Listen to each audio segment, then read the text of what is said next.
kushuhudia ushindi wa kazi ulioifanya, kuchapa kazi na kwa utimilifu, na kuhakikishia mbingu imefurahi. Umekumbukwa jamani, kwa mema,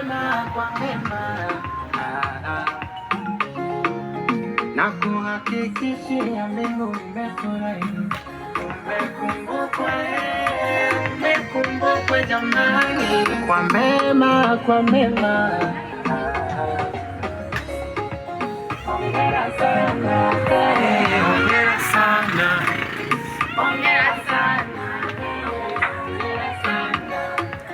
hongera sana, hongera sana, hongera sana, hongera sana, hongera sana,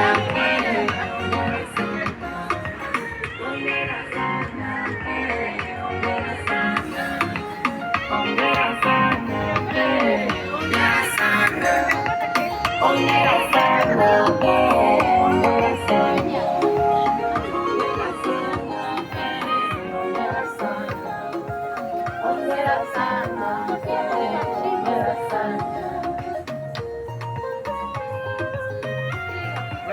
hapo ndo mwisho sasa. Taratibu. Ni keki sasa.